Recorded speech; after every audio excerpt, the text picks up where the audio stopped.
Hello, welcome to the Sutliffian Report. Today, it's going to be a double whammy. And I say a double whammy because we're going to cover things that not many people dare to discuss. And if you're here listening, please post a comment. I'm starting to wonder. Okay. Thank you, Andrew.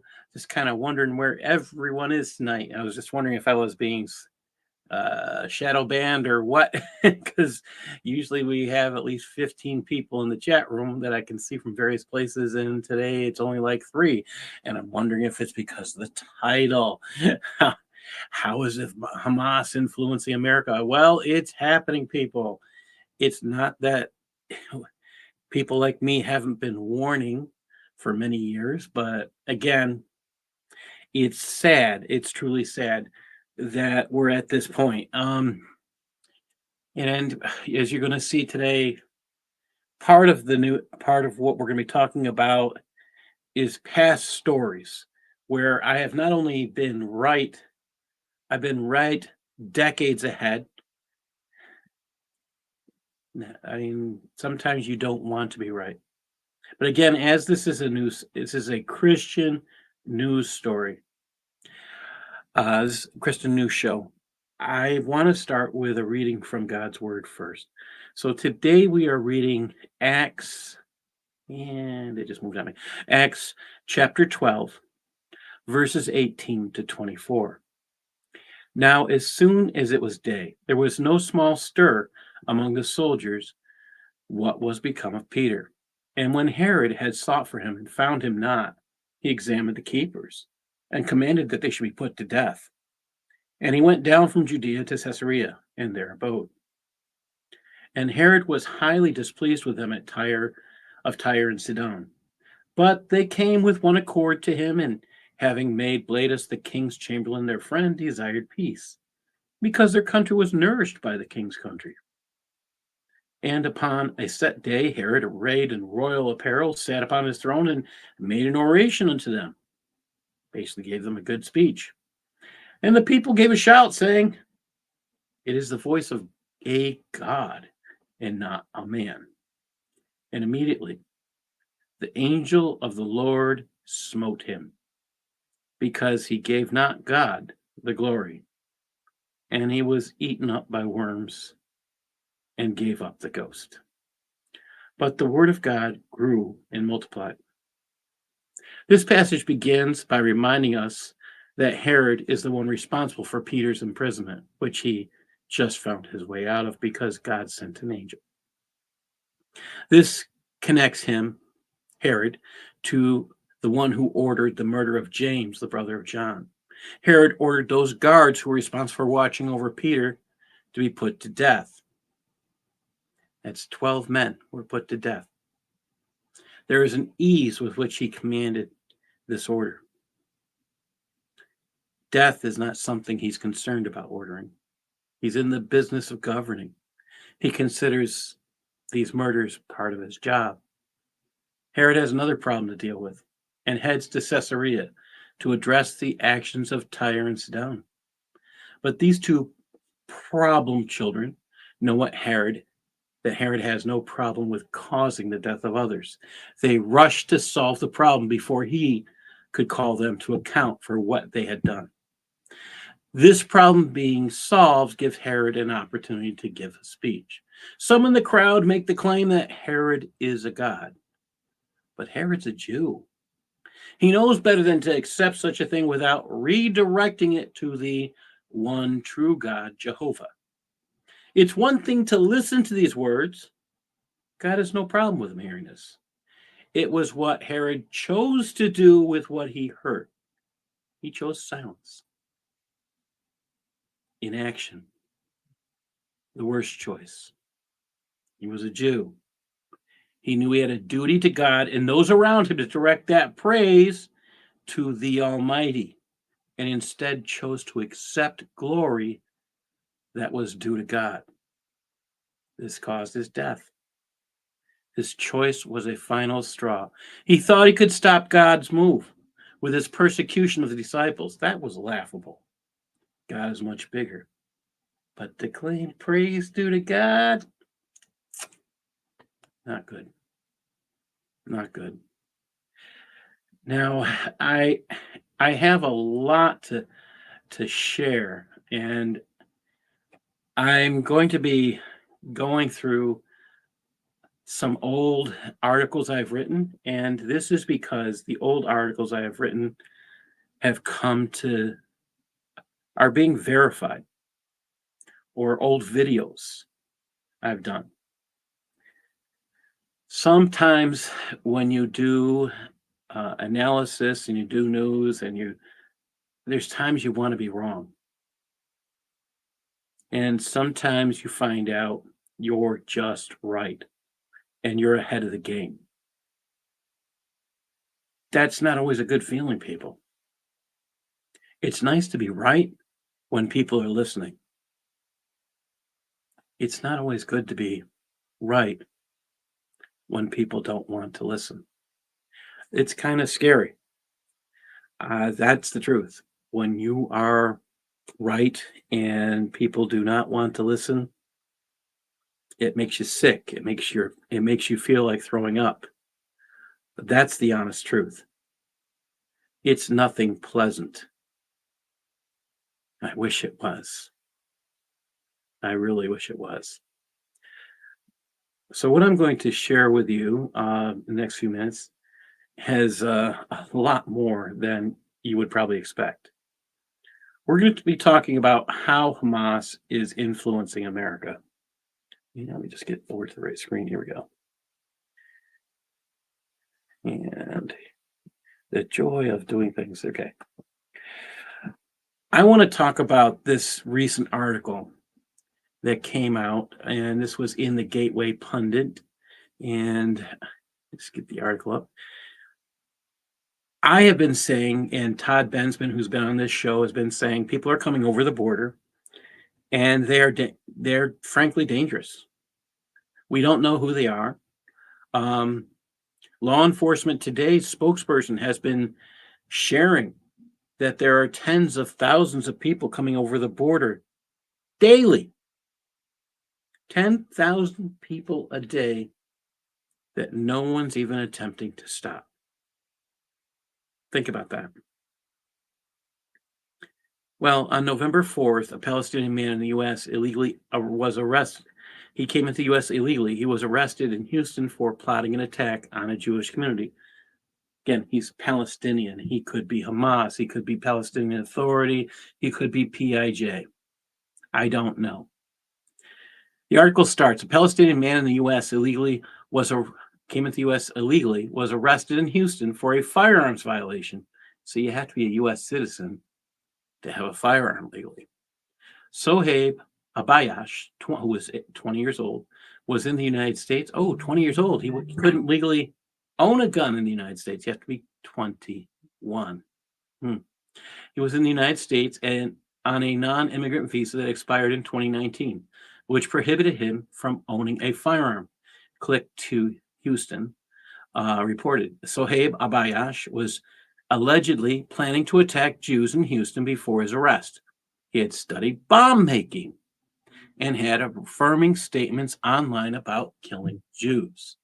Abayash had been taking a detailed look online at radical groups that condone violence, which included bomb making. Per the U.S. Attorney's Office in the Southern District of Texas, a federal grand jury has returned an indictment against him for possession of a firearm by a prohibited person. The charges allege Sohaib Abayash was an alien illegally and unlawfully in the U.S. He knowingly possessed a firearm, namely a Canik Model T59 Elite SC millimeter pistol, according to the indictment. The FBI arrested Abayash October 19th, who remains detained for pending further criminal proceedings. He was set to appear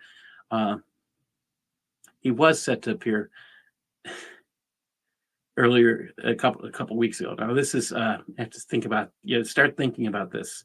If this man is convicted, he'll face up to 15 years in prison because he wasn't successful. Will he become more successful because he was captured and put in prison? That's something to think about. How much influence are these foreign jihadis bringing in to our country. This one attempted to murder U.S. citizens. He was planning to use a bomb. And last week we heard about aliens from the Middle East coming over the border with explosives. Yet Biden's still doing nothing and still insisting the border is secure. Scary. Let me ask you this. Is the Hamas war against Israel exposing civilization jihad of the Muslim Brotherhood? Let's start with this. Mehdi Hasan was just fired for being an agent of Qatar. Guess who got this right a year ago? Let me read you this story, then I'll tell you what I wrote a year ago. This comes off of Newsbusters. MSNBC, off of Newsbusters. I say newsbusters.org, but this is the MRC, the Media Research Center. On Thursday morning, MSNBC announced that Mehdi Hasan, the bomb-throwing and far-left former Al Jazeera host, who's had it out for everyone from conservatives to Jews to U.S. soldiers, would be losing not only his weekend evening show on the network, but also its spot on NBC Universal's streaming network, Peacock. However, Hasan would remain with the network, which he joined in 2020. So he's fired, but he's not fired. He lost his show. So he's continuing to get his salary, is what they're saying. And apparently he doesn't have to do much. The far left takes and Israel bashing, unfortunately, remain in his time slot as his colleague Ayman Mohyeddin's show would expand to 2 hours. So while Hamas took a hit with Hasan being canceled, it's a wash with Mohyeddin being elevated and horrendous, ugly record of his own. Hilariously, Hasan had appeared on Comedy Central's The Daily Show on Wednesday night to promote his now canceled show. True to form, lashed out at Israel for bombing. In addition, it came one day after the great Jonathan Levine of the New York Post reminded Twitter users, or ex-users, of Hasan's past comments referring to non-Muslims as animals, and had called gays both pedophiles and sexual deviants. The weekend before Thanksgiving, he used his show to falsely accuse Israel on what our Alex Christie said was shifting the goalpost on its narrative of where Hamas's headquarters was, because he refused to entertain the simple idea that Hamas leadership could have fled south in the early days of the fighting. I just want you to think about this. This is a guy that, unfortunately, I reported on a year ago. And I did this show, and Eric was on with me. And this comes from an article that I wrote back then. Now, I looked at this, and I put this together, and the article, I'm going to read you part of the article. I want you to think about this. This influence of Hamas. This is an agent of Hamas. He's getting fired. He's getting dismissed from all these positions because of his connections to Hamas and Qatar. Now, I had been warning about this. I had been saying this for a year, and now they just wake up. So here's my piece, and you can find it by going to paulsutliff.blogspot.com. You can scroll down on the right and look up Mehdi Hasan, and you will find it. I'm just going to read this piece to you. Anti-Semitism and MSNBC. Ali Velshi is a TV news show host for MSNBC who is a believer in Islam, who has no problem repeating false narratives about Israel.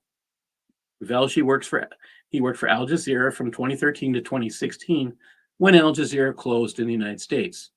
John Russomundo of the Investigative Project on Terrorism described Al Jazeera as the terrorist propaganda network, with good reason, in 2017. Even the New York Times covered the concerns of Arab nations about Al Jazeera being a mouthpiece for terrorism. In Russomundo's article, he pointed out that Muslim Brotherhood ideologue Sheikh Yusuf Qaradawi had a show that encouraged the Arab Spring which was an uprising of violence by Muslim Brotherhood members and other followers of Islam against their government. Velshi's network Al Jazeera did not censor or prevent. Karzai's repeated endorsements of martyrdom operations, aka suicide bombers, because many of Karzai's actions on Al Jazeera were prior to Velshi entering employment with Al Jazeera in the United States. It must be posited that Velshi agreed with the positions of Al Jazeera before entering employment with them. This information had been major news networks, and it was very exposed to the public. John Ralsamando wrote in his article that Al Jazeera America aired pro-Palestinian propaganda. During the 2014 Gaza crisis, Al Jazeera America host Wajahat Ali pushed Hamas talking points about the territory's population density, without a single reference to how the terrorist group used mosques and civilian buildings to launch rockets. Now, remember that Ali Velshi was working for Al Jazeera during this time? How could MSNBC, who hired Al Jazeera people, expect them to not be anti-Semitic or to not be supportive of Islamic terror groups after years of working with that mindset? This year, Ali Velshi has continued that work of Al Jazeera by writing his highly inflammatory anti-Semitic articles. Now, again, he did this piece on May 27th of 2021. And he said, is my award-winning MSNBC colleague, Mehdi Hasan writes this opinion piece for MSNBC. He says, is my award-winning MSNBC colleague, Ali Velshi, who recently said and wrote that the idea that it's even remotely controversial to call what Israel has imposed on Palestinians a form of apartheid is laughable, as anti-Semite as well. Ali, incidentally, is the child of brown South African parents who left that country because of, wait for it, apartheid. Wait, what is Ali Velshi? Ali Velshi subtitled this article for May 17th, 2021 was, quote, we have to be able to say that Israel's treatment of Palestinians is apartheid, period. Mehdi Hasan goes so far as to incorrectly quote his colleague in order to protect him. What Velshi actually said was, quote, calling the status imposed on Palestinians a form of apartheid, even remotely controversial, is laughable. One look at the current map of Israel, Gaza, and the occupied territories conjures up only one other example: apartheid-era South Africa and the Bantusans, or homelands into which Black Africans were forced. Palestinians cannot freely travel to see relatives or do business in other Palestinian cities without passing through highly intrusive and often humiliating Israeli checkpoints. MSNBC has also hired Ayman Mohyeldin, who has worked for Al Jazeera. So he named other people, and I named other people in the article. Here's my concern. Why am I a year ahead? Why am I even farther ahead when we keep going on this topic? Why is that? Why did MSNBC get this wrong? Let me share out where this, if you want to join in, and I'll share out the link if I can get this thing to move. All right. And let's see. Trying to get everything working here. This is not going fast. In fact, Eric was in on this when we did the art. I thought it was great. We were a year ahead. Think about this, Eric. We were a year ahead. That says something. Oh, that's weird. That is weird. Hey, Paul. So the link is broken. That's interesting. I don't know. Rad messaged if you were doing the show, and that's weird. Not a surprise. Well, it's, we were a year ahead. Think about that. It says 1 year ago we did this, and now they've pretty much fired Hasan. Okay, I'm trying to catch up where you were. So let me go back here. You'll see they had just fired Hasan. Let me get my Who's mouse they? in the right direction. MSNBC. MSNBC. Okay. So let me go back here. I think if I can. I have to go forward to go back. That is weird. Okay. MSNBC. I say they just fired him. What they did was they let him go from all his platforms that he's had. All right. And they're allowing him to somewhat stay. What do I mean by somewhat stay? He's allowed to be a propagandist for Qatar on a few MSNBC, but his platform is gone from huge to very tiny, because they recognize that he is a Qatari propagandist. And by being a Qatari propagandist, that means he is a propagandist for the Muslim Brotherhood. Mm-hmm. And, what does that mean? He's part of Hamas network. Yeah, start thinking about that, people. And this is what MSNBC knew when they hired those people from Al Jazeera. They hired 4 people that I know of. Think about this. I mean, is this something you want to watch? A network, MSNBC hired these guys knowing they were getting that. Again, we did this show, according to YouTube, it's a year ago. Didn't have very many views. It said 45, but think about that. We were ahead of the game. And this is the stuff that bothers me. Okay, ahead of the game. Here's the other thing I'm bothered with. October 17th, in Dearborn, Michigan, 10 days after Hamas attack. Please let me know if the sound is working here. All right, let me get this. Let's try this. See if sound works. Yep. Sound okay? Yep.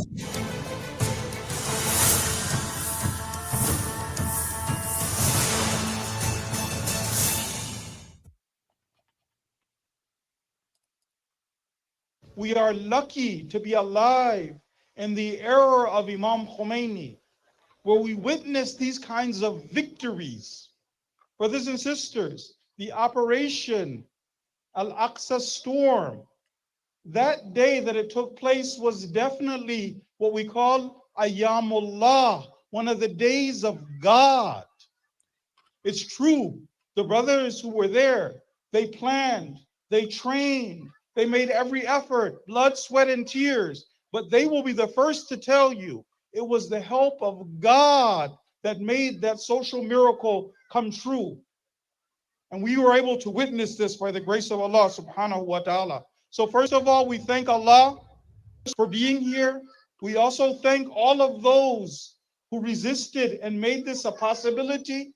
And we cannot forget those who made this a possibility with their blood, sweat, and tears, like Shaheed Qasim Soleimani. We first address those lions who are defending not just Palestine, but they are fighting on behalf of the entire ummah of Muhammad Rasulullah sallallahu alaihi wasallam. The way that your youth have chosen, the way that your honorable soldiers have chosen is the only path to victory. How dare you compare Hamas to Daesh, to ISIS? You had ISIS in your hospitals. Who created ISIS? That's right, Donald Trump told us. ISIS was founded by Obama. So you created ISIS, you helped ISIS, you are ISIS, but you're much, much worse than ISIS. To the friends of the Zionist occupiers, to the friends of the colonialists, tell your friends the jig is up. Tell your friends to get out. You know, all of us know, this time it's different. If you really care about Israel, tell them to get out. Tell them it's over. The Titanic is sinking.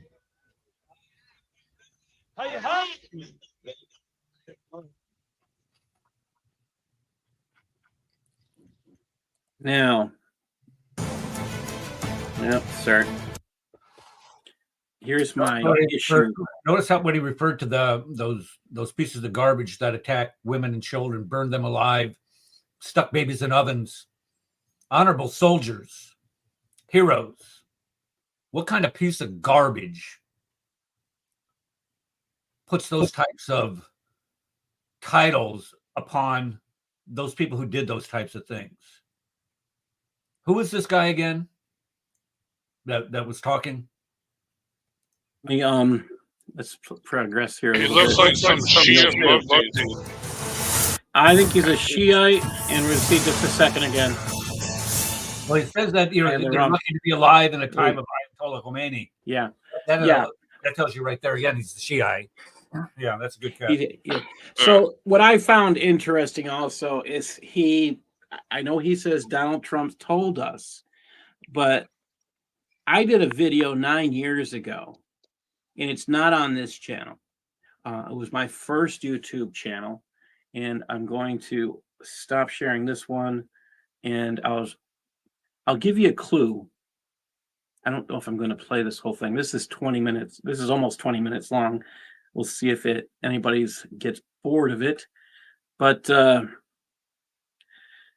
this one bothers me that here I am. I wrote this 9 years ago. I put this video up 9 years ago.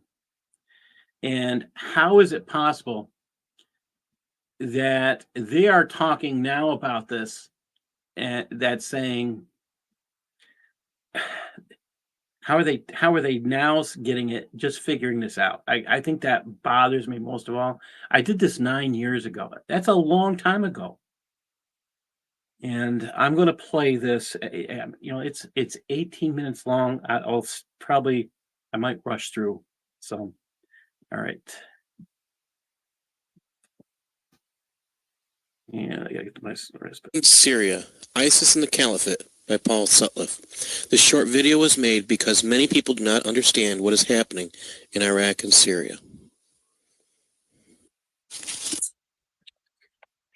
The first thing you need to know is the name of the group that has taken over much of Iraq and Syria. The group of terrorists call themselves ISIS, the Islamic State of Iraq and Syria. Their leader is Abu Bakr al-Baghdadi. Interestingly, President Obama has another name for the group. He calls them ISIL, the Islamic State of Iraq and Levant. It's important to understand the term Levant. Levant is a pre-World War I term that refers mostly to the eastern coast of the Mediterranean. Now, why would President Obama, the man who is leader of the United States, call a group of terrorists something they do not call themselves? What right does he have to call them something different?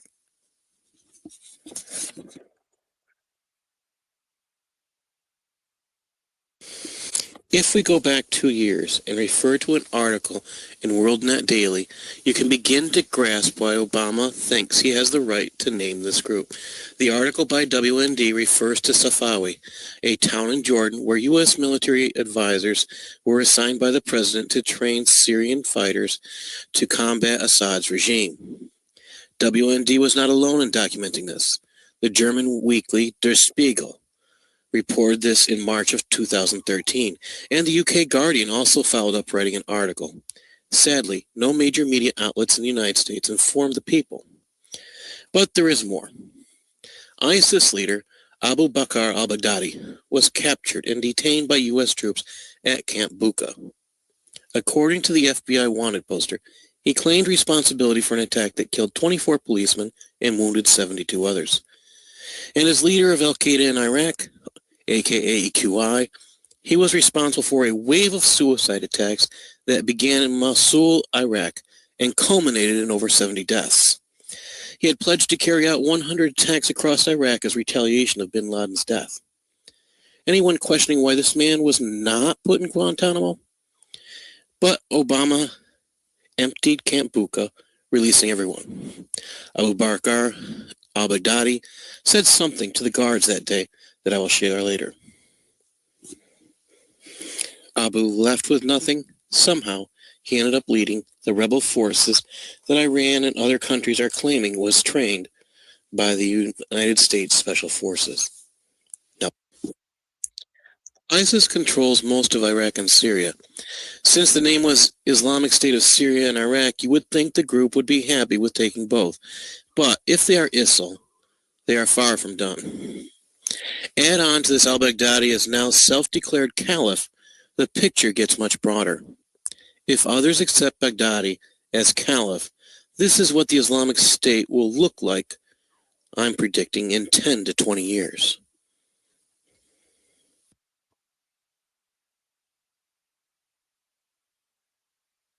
Actually bigger. ISIS uses social media like a major media news outlet. ISIS supporters hold many Twitter accounts that tweet ISIS-related material from killings to recruitment. They also use Facebook to share their exploits and pictures. And of course, they use YouTube to share conquests of violence. I have seen some horrific abuses of this group to Christians and Jews. But this isn't happening only to Christians and Jews. The killings are of Muslims who are Shiites or simply Muslims they considered bad for not joining them in the jihad. According to CCTV, another ISIS tool was used to expand its presence on social media. It was an Arabic language app that was available for a period of time on the Google Play Store in April of 2014. This app was called the Dawn of Glad Tidings and was an ISIS product that was advertised as a way to keep informed of their activities. Once users installed the app, it was automatically post ISIS material to the user's Twitter account. The Atlantic reported that at its peak, the day that they stormed the Iraq city of Mosul, they posted almost 40,000 tweets. According to the media, the app has been removed from the Google Play Store. ISIS's use of social media was so good that when they ran a Million Muslim campaign, they can now be seen to have supporters in New York City, in Chicago, Holland, Belgium, Spain, Germany, Indonesia, Netherlands, Turkey, France, Italy, the United Kingdom, and many more places in the world. Even Muslim women have a duty here. In Mosul, when they took it, they placed this poster all over. It says, "We request that the people of this state offer their unmarried women so that they can fulfill their duty of jihad by sex to their brotherly mujahideen. Failure to comply with this mandate will result in enforcing the laws of Sharia upon them." If you're wondering how this is possible under Islam, Google Sharia and sex jihad, or Quran and sex jihad. What you learn will shock and horrify you. The caliphate established. The last caliphate ended in March of 1924. But in March of this year, there was a trial run to establish the caliphate, and it was done through a Twitter hashtag that was done in Arabic. It simply said, "We demand Sheikh al-Baghdadi declare the caliphate." Interestingly, on June 29th, that was exactly what happened. He did declare himself the new Islamic caliph. Abu Bakr al-Baghdadi said the following on June 29th when he declared himself caliph. "Here the flag of the Islamic State, the flag of Tawhid, rises and flutters. Its shade covers land from Aleppo to Diyala. Beneath it, the walls of Tawhid tyrants had been demolished. Their flags have fallen and their borders have been destroyed. Their soldiers have either been killed, imprisoned, or defeated. The Muslims are honored. The Kafir, unbelievers, are disgraced. Al-Sunnah, the Sunnis, are masters and are esteemed. The people of Bida, the forbidden religious innovation, are humiliated. The adud, Quranic punishments, are implemented. The front lines are defended. Crosses and graves are demolished. Prisoners are released by the edge of the sword. The people in the lands of the state move about their livelihood and journeys feeling safe regarding their lives and wealth. Ullah, governors and judges have been appointed. Jizya, the poll tax levied on non-Muslims living in Muslim lands, have been enforced. A kind of booty taken from the Muslim enemies, and zakat, alms paid by the Muslims, have been collected. Courts have been established to resolve disputes and complaints. Evil has been removed. Lessons and classes have been held in the mosque. By the grace of Allah, the religion has become completely for Allah.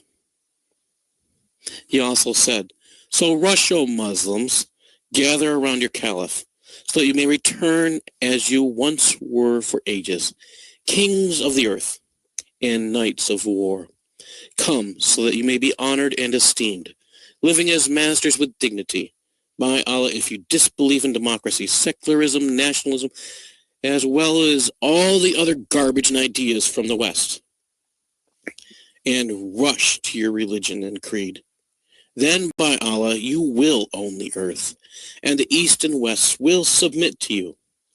This is the promise of Allah to you."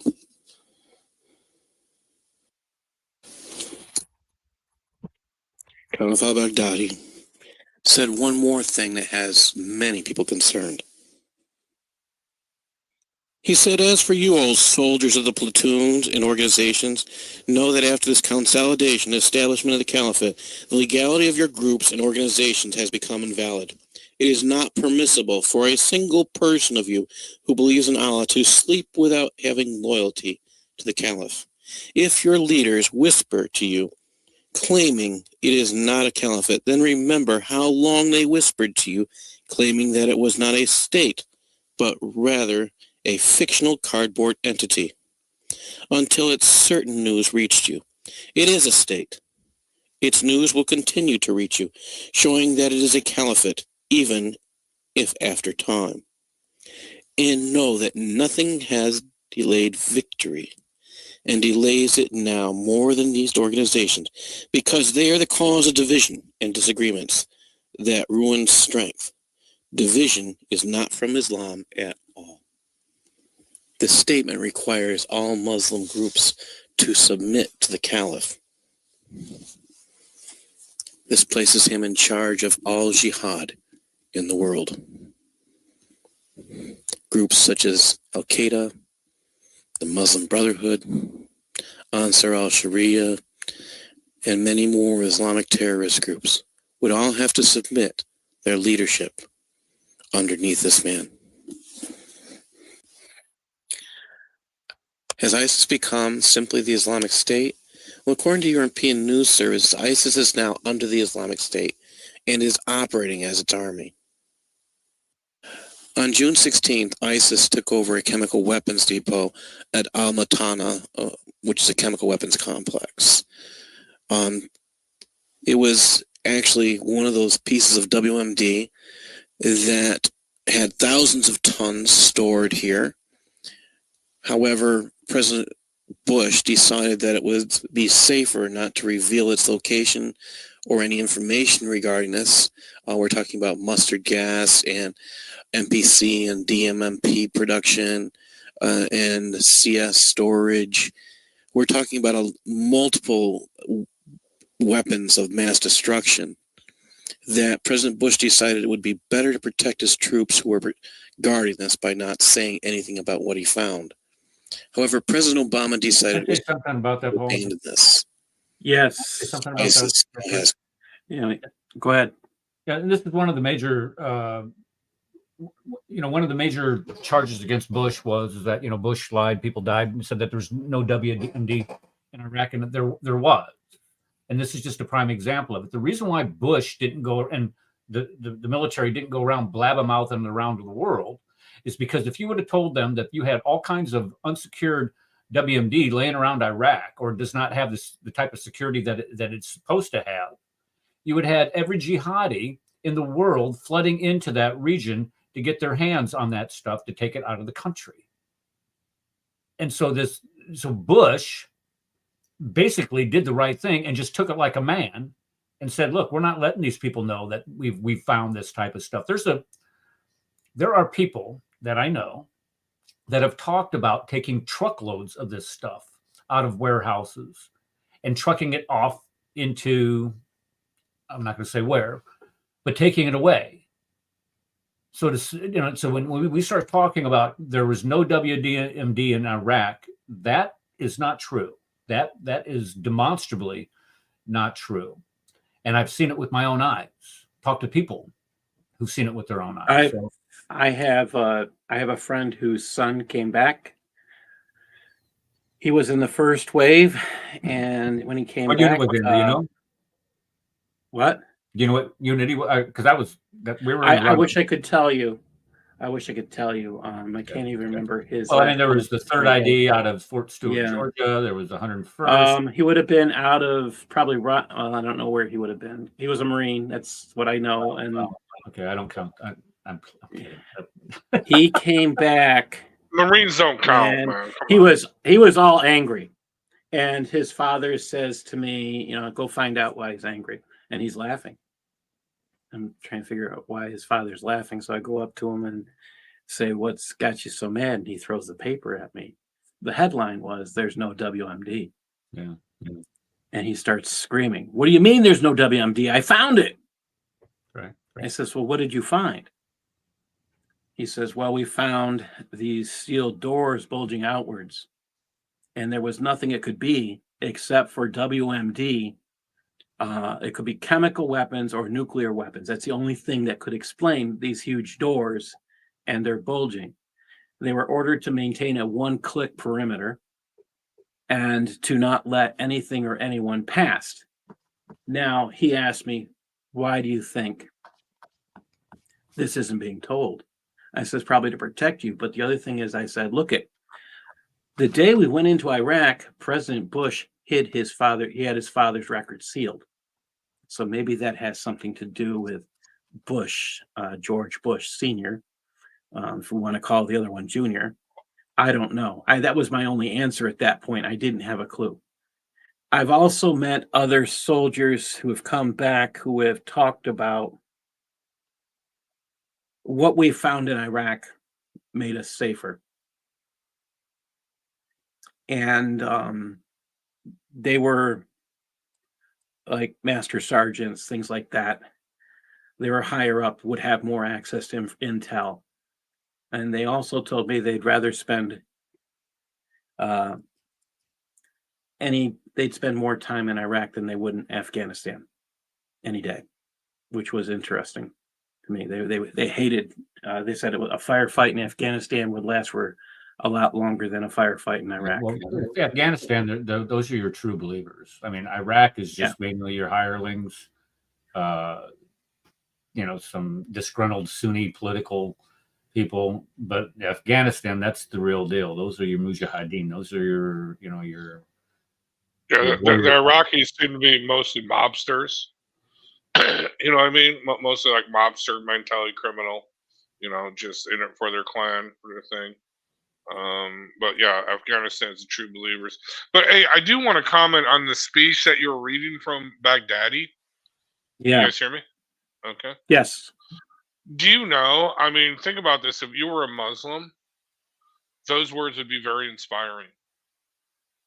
Now, I want you to think about this for a second. Okay. I have like translations of some of Adolf Hitler's most popular speeches. And if you take out the anti-Semitic stuff, which is kind of very rare in his speeches, it really is. And it's usually just, a couple comments here, a couple comments there. But you take it out and you think about, you're a young German and you hear that, those inspiring words, you're going to be like, I'm with this dude. You know what I mean? Okay? Yes. And especially if you see the way they were dressed. I mean, they had their uniforms was designed by the guy that owns the company. What's the fashion company? God, I can't think of it. Bosch or something like that. But anyway, no, this dude, you see them marching down your street. You're 14, 15 years old. You're like, I'm going to go with those guys because they're getting all the chicks. Look at the way they're dressed. You know what I mean? But no, seriously, look at It these was words. all about I mean, they're very nationalism, inspiring. and now they Right. nationalism today into a dirty word, and that's part of what was the cause of World War I and World War II.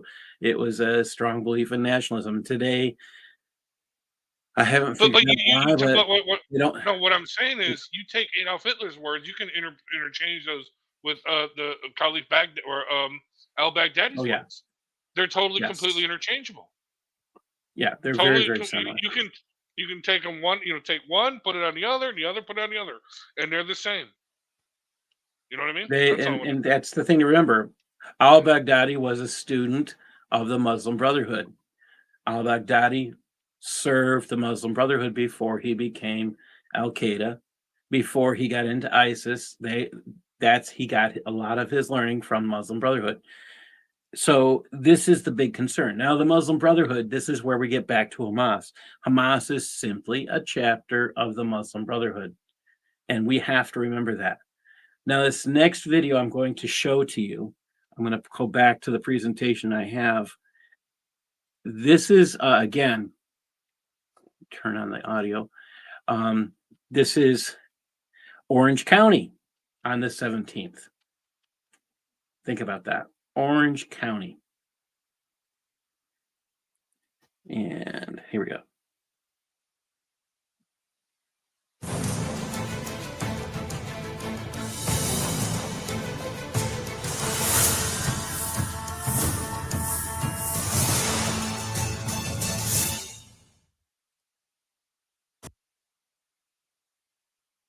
They did not listen. They were the first people to disbelieve in this book, in their own book.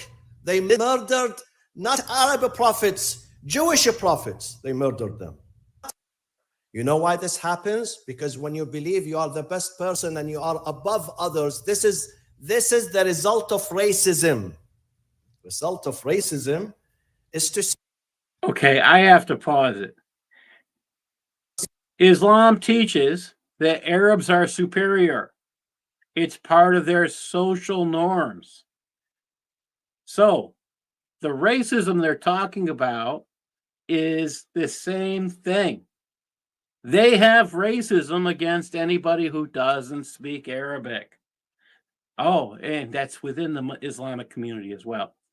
So the truth is, Islam is very racist in this respect. I call it ethnical superiority. They're ethnic. They put Arabs above all else. Now, in that respect, it's not racism; it's ethnic. They believe they are ethnically superior. The Quran says that we're the worst of creatures. We're lower than whale dung. Whale they don't want you to know that. Whale dung has more importance than we do. Well, and Eric, on your show, we've been called the worst of creatures, haven't we? Oh, 98.6, absolutely. Swine in a humankind. It specifically says the Christians and the Jews are the worst of creatures. That is the Allah, the King, the God of the universe, speaking to Muhammad himself, or through Gabriel anyway, supposedly. That's what Jews and Christians are. So, yeah. So I'm trying to find some pictures of my tour in Iraq where I have Orange County. I'm sorry, but is Orange County, is that the same county where they passed a resolution? Some city in Orange County passed a resolution calling for a ceasefire, and they condemned someone trying to put in there to condemn Hamas. They came. Have you guys seen that stuff? If not, I'll get it. I'll find I remember hearing something about it a little while I'll back, get it. Like last month. I don't remember. No, it was actually just a couple days ago. I'll find it. Oh, just a couple. Then I missed it. There was something. Yeah. Okay, so let me finish this video. All right. You yourself have sense of entitlement to do anything, and you are not binding by any law. You are above the law. This is the result of racism. And when they target the hospitals, they claim that these are the centers of Hamas. But they go there and they don't find anything. but then they That fabricate. is not. Wait. They didn't. They found stuff. They found the original. They found the vehicle. Some of the vehicles, the motor vehicles that were used. They found some of the blood from some of the captives that they had brought there. So again, they were checking it for DNA. So they did have evidence. Did they find Hamas operatives, Hamas leaders there? No, because they abandoned it. In fact, that's in, believe it or not, Al Jazeera covered it. That they didn't want to admit it, but the Hamas leaders left earlier and left their minions. Well, where do we know the Hamas leaders are? They're not in the place they call Palestine. No, they're in the United Kingdom, they're in Jordan, they're in Qatar, they're in Egypt. Egypt is a really funny place for a Muslim Brotherhood guy to feel safe. Think about that one. So, this guy is, again, telling his own people lies that can be verified as lies. Let's keep going. They lead a campaign of disinformation and lies and fabrications. They think that people are naive, people don't understand. And God forewarned them 3,500 years ago. God says to them, وَلَا تَلْبِسُوا الْحَقَّ بِالْبَاطِلِ وَتَكْتُمُوا الْحَقَّ وَأَنْتُمْ تَعْلَمُونَ.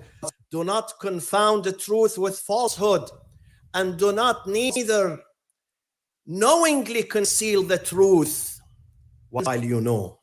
Don't do that. Don't lie. Don't fabricate. Speak the truth, but they don't listen. We pray that Allah Wait a minute. sends. Isn't it a requirement to lie in Islam if it promotes Islam? I mean, so he's lying to everybody. He thinks he's talking to just Muslims. They put his speech out on YouTube. So now he's not speaking to just Muslims. So this is a fabrication, misinformation.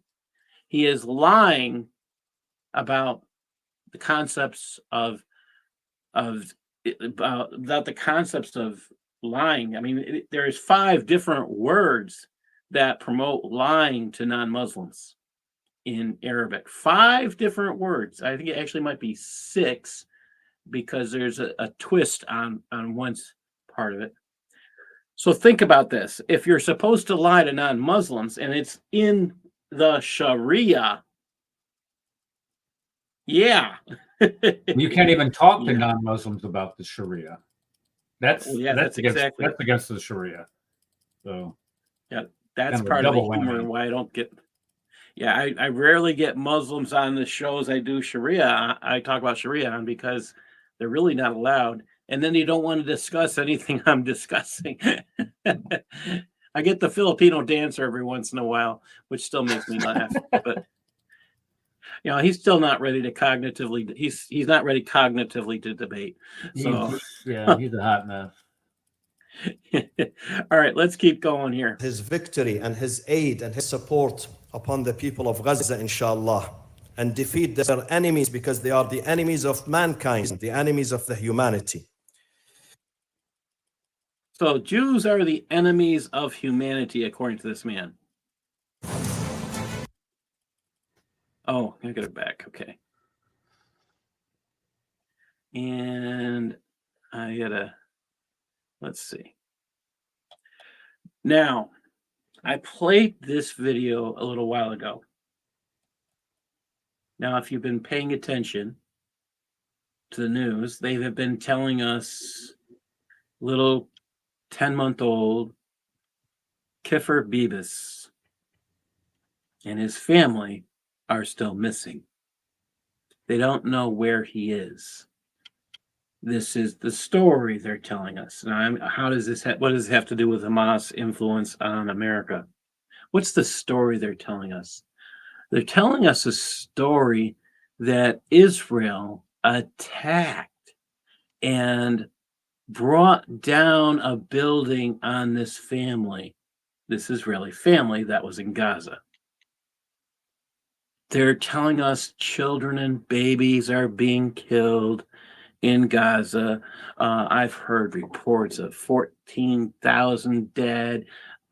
Yet, when you check the actual statistics, I mean, it's one thing to look at these buildings where a lot of damage has been done. But if you look at the statistics for actual deaths, I think the last one I saw was a little bit over 200. And the numbers of who they are and what they are was surprisingly, most of them were combatants. I can't say members of Hamas because they don't wear a uniform unless you count the keffiyeh, which they wear around their neck. That's it. And for those who don't know, there was an attack today.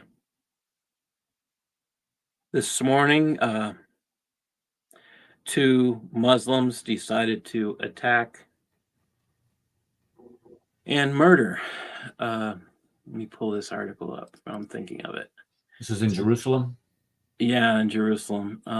It was bad. I think I've got it. One of these articles here. Murdered a pregnant woman, didn't they? A 20-something-year-old pregnant woman. Yeah, I'm just trying to. I had it here. I don't think I have it now. They murdered a pregnant woman, a child, and there was 3 others injured. Brave Mujahideen. Brave Mujahideen. They got out at a bus stop and tried to kill people who were sitting there waiting for a bus to go to work or to go home. These are really brave jihadis attacking children and women. Yeah, just they really got guts to go. That's as brave as these jihadis get. They get out of a car with a weapon and shoot at women and children. That's the only guts they have. It's a sad story that they are doing this. It's scary. I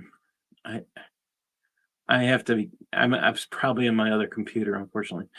The information that we have on this is scary. Now, they are reporting again that I'm going to say it again. This family is dead. They're saying that they all died. The father, the mother, the children.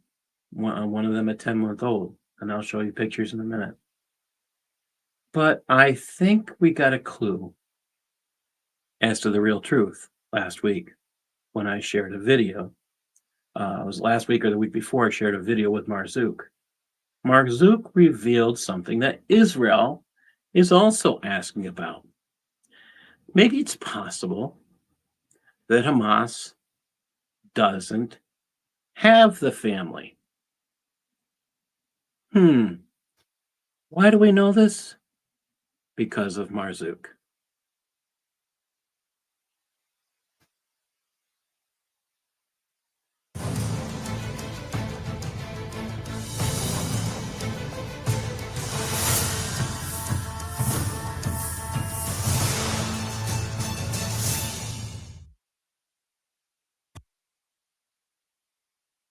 معظم المدنيين الذين قتلوا على يد القوات الإسرائيلية، وأكبر دليل على ذلك The best evidence that in the house البيوت التي قتلوا فيها. which they were killed. البيوت مدمرة بقذائف دبابات وقذائف طائرات، ولم تدمر بكلاشينكوف الذي كان مع الشباب. على العرب هؤلاء أن لا يكونوا معزولين، عليهم أن ينخرطوا مع شعبهم ليقاوموا هؤلاء المحتلين، عليهم أن يفعلوا ما يستطيعونه لموت هؤلاء المحتلين، عليهم الله يخافوا نعم في الداخل وفي كل مكان. أنا تحدثت الكثير من المصريين وحقيقة ثم خوف كبير أن يؤدي أي مشروع أي عمل من النوع الذي تتحدث عنه إلى سحب جبنه لن يقضيه، جبنه لن يقيه الذل الذي سيفرض عليه. حتى الآن لا نستطيع حتى مجرد عمل قائمة منهم، حتى احنا أصلا لا حاجة لنا بهم وعايزين نفرج عنهم، ولكن على الأقل يوقفوا إطلاق النار.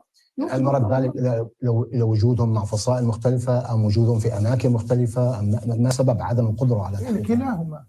هم موجودين مع فصائل مختلفة، موجودين عند القسام، موجودين في أماكن They're held in various places by different groups. Yeah.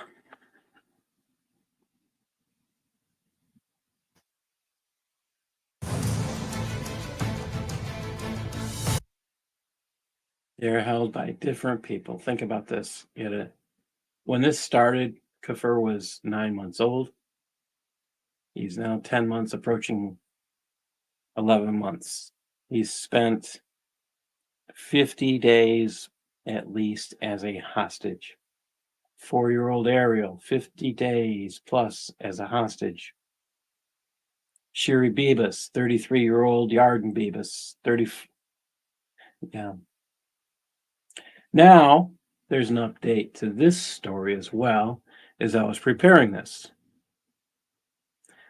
Hamas has released a video they're claiming shows this family alive. Now, I am not putting it out because I don't know if that video is accurate. It hurts right here. It hurts right here because we don't know. Yeah. This makes me sick when I think about it.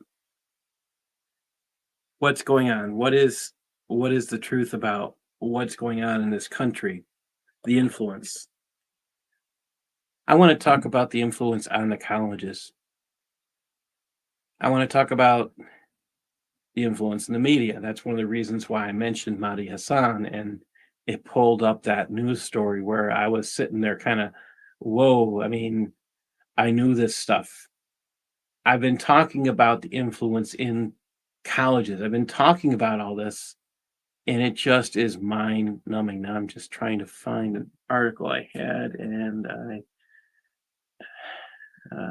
it's the joy of putting up too many links.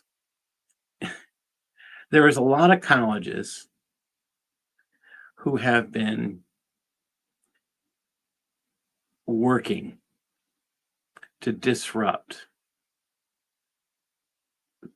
reality. They don't want people to tell the truth about Islam. And I'm picking on colleges. They are taking money and they are doing it in an illegal manner. They are frankly just taking money and running with it. Free money is how they're looking at it. This should scare everyone. Now, I'm going to share a link with you, and the time period of this article should bother every single person here. Israel was attacked on October 7th. And here's my problem. This article was written 1 month ago. 1 month ago. It's by Newsweek, a liberal entity. And it proposes that it has a list of U.S. universities staging pro-Palestinian protests. On the list, Harvard College. They have the Palestinian Solidarity Committee. And they have one of their tweets out there that's 2 months old, supporting Gaza. Indiana University, Palestinian Solidarity Committee announced a peaceful counter-protest as supporters of Israel were rallying. Arizona State University, the Students for Justice in Palestine, a Hamas-affiliated group, Muslim Brotherhood, held a meeting on a Sunday. They were holding a rally on October 12th, 5 days after Israel was attacked. They're out there glorifying those who did the attack. California State University at Long Beach, dozens of students from the university attended a rally in support of Palestinians. University of North Carolina at Chapel Hill, Students for Justice in Palestine. Yes, Hamas is alive and well on many college campuses. And let me tell you, there is a larger entity, much larger. It is called the Muslim Student Association. Is the Muslim Student Association at your local college? Go find out. Why am I saying that? Because they are still endorsing the actions of Hamas. They will not say anything different. Now, what's interesting, if you go to their site, they have pretty much sanitized their love of Hamas. Yes, they have. They'll allow you a place to, give money, give time. They have stuff about love is our highest aspiration. Really? Have you read the Quran? There's only love for each other. There's no love for anybody who doesn't love Allah. There's hate. But these are the groups influencing people in the United States. And they're looking at your average commie, your average socialist, like Alexandra,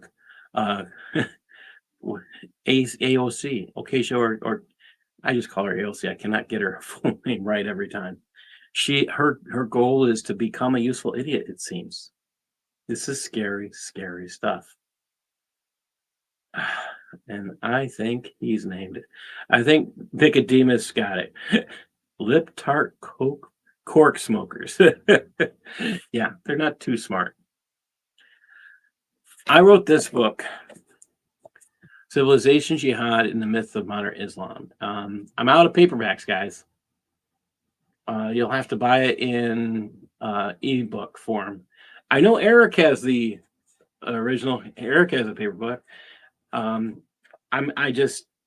The publisher went to jail because he didn't give us any profits. But I want you to think about this. How is this influence happening?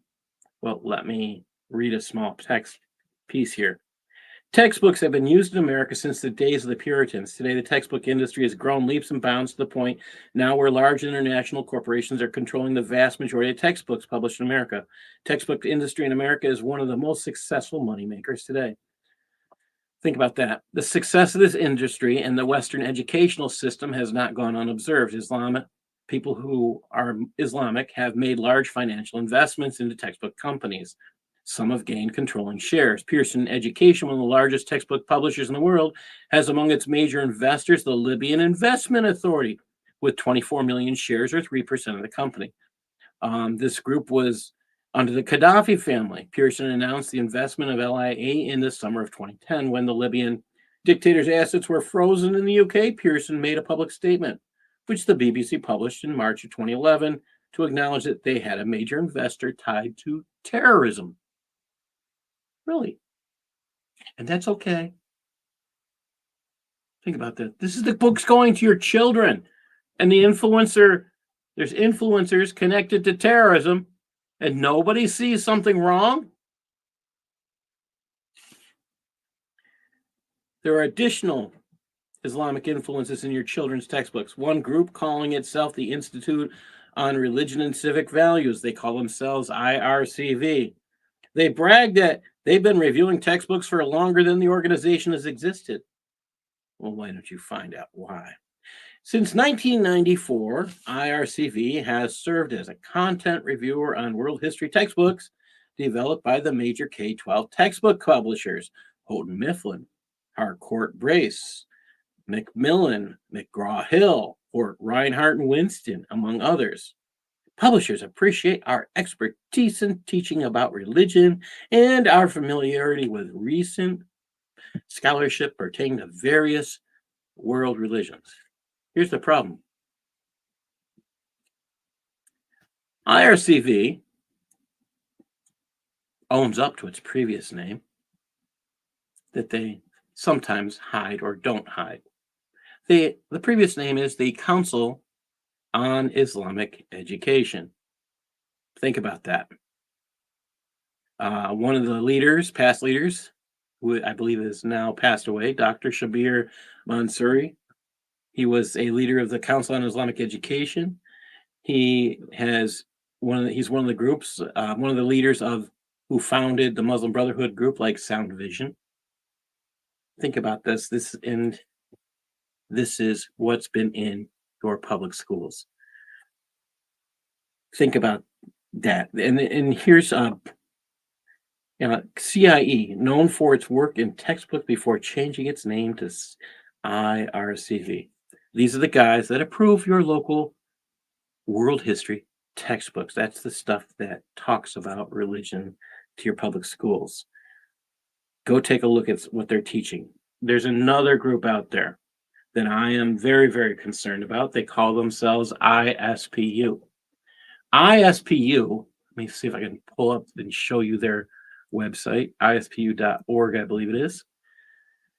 And ispu.org is another, I'm going to put this up on the screen. ISPU is a little scary. And why am I saying that? ISPU is a little scary because I just want to hide something just a second. All right. And I'll present that.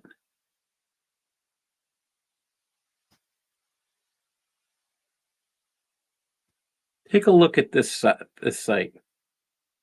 Institute for Social Policy and Understanding. I believe this group will take over the work of IRCV. I've been trying to get certain groups who have more access to intelligence than I do to write something on this particular group.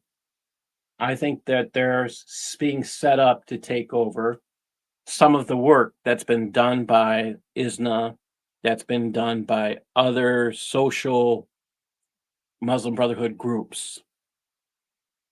This is a dangerous entity that could take over IRCV's work because they are now attempting to teach teachers how to teach religion. How do I know that? Look at research and resources, providing thought. Oh, Young Scholars Awards, debating engagement, impact of designating Muslim Brotherhood as an FTO. See, they're up there defending the Muslim Brotherhood. Education, ISPU educators, presentations, webinars, all these things, a lot of them are to reach out to your local teachers. Think about this. This should be scary. This is stuff in your local school. I challenge you, pick up your local textbook for world history. Go in the glossary. Look up this word, DHIMMI, dhimmi. If you go in the back of the glossary and it says protected people, that is a garbage textbook. Dhimmi is not a protected person. It's a person who is persecuted. It's a person whose country or area has been taken over by Muslims and is forced to pay jizya in order to stay alive. Yeah, that's the kind of misinformation you find in textbooks where Islam takes over control. Think about that. Yeah, here we go. Nicodemus has got it. He says the Chinese company I work for keeps pushing us to teach Muslims how to be teachers. Oh, I know BRICS. Yeah. This stuff is scary, scary stuff. Now, Rad has shared something. I'm just going to pull it up. Did you want to speak on that? Yeah, this just happened a few days ago. So this was in, what does it say? Oakland. Yeah, the city of Oakland. By the way, just to give you some background on the city of Oakland, they elected this lefty district attorney, this complete George Soros hack. And now crime is just out of control. She doesn't prosecute anybody. No, literally, she just lets them go. They had these. Let me give you one example. They had a dude that confessed. He confessed as part of a plea deal. Twice convicted murderer. He actually murdered a state's witness. That's one of the people that he murdered. Okay, it was a hit job. No, they had him on like 3 or 4 bodies. Plea deal, 20 years in prison. She said, no, we can't do that. He got 5 years. She actually retook the plea deal, rejected the plea deal that the previous prosecutor had negotiated, and said, no, that was too harsh. Took out the enhancements for murdering a witness, okay, and got him like 5 years, I believe. He's probably already out of prison by now. She let go these youths that murdered this Chinese or Korean, this Asian boy, this 2-year-old in a drive-by shooting. Said no, they're just youth. I mean, she's a complete nutcase. Not only that, hold on, she got carjacked just a couple weeks ago. But that dude is in prison now, or in jail now, awaiting serious charges because, she was the one who got carjacked. But anyway, so this is at the Oakland. This is what's going on in Oakland. And they do this. They pass this stupid thing to basically call on Israel for an immediate ceasefire. And then someone says, well, why don't we condemn Hamas in the same thing? And they remove that, and this is the reaction of the people speaking out of why they should not condemn Hamas when they should call Israel for a ceasefire. Here we go. Tell me if you guys can hear it. Extremism was on full display at a city council meeting during a debate over a resolution to support a ceasefire in Gaza. Some residents now actually denying the events of October 7th, basically saying it didn't even happen, spewing propaganda that would make Hamas proud. There's not been beheadings of babies and rapings. Israel murdered their own people on October 7th. There's been a lot of atrocity propaganda ranging from claims of beheaded babies to mass rape. The notion that this was a massacre of Jews is a fabricated narrative. Many of those killed on October 7th, Thank you, ma'am. Your time is up. including children, were killed by the IDF. Killed by the IDF. Of course, there's actual video footage, most of it coming from members of Hamas themselves documenting the massacre. And if lying about Israel wasn't enough, these Oaklanders then spent the night defending the actual terrorists. To hear them complain about Hamas violence is like listening to a wife beater complain when his wife finally stands up and fights back. By kidnapping and killing babies, gotcha. But that wasn't even the dumbest thing said about the terrorists Monday night. Calling Hamas a terrorist organization is ridiculous, racist, and plays into genocidal propaganda that is flooding our media and that we should be doing everything possible to combat. As an Arab, asking with this context to condemn Hamas is very anti-Arab racist. Right, it's racist to fight terrorists. What's interesting is that almost all the comments we just showed were from women. Thank you for watching. Go to newsnationnow.com to find News Nation on your cable provider. And don't forget to click the red. Let me clear that. Okay.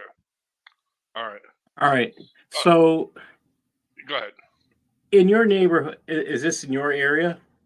No, I'm in Chicago. That's in Oakland, California. That's right. I'm in an actual sane space. Okay, to believe it. When I look at the rest of the nut jobs, I mean, don't get me wrong. All Democratic mayors are like, that dude's stupid. Oh yeah, hold my beer.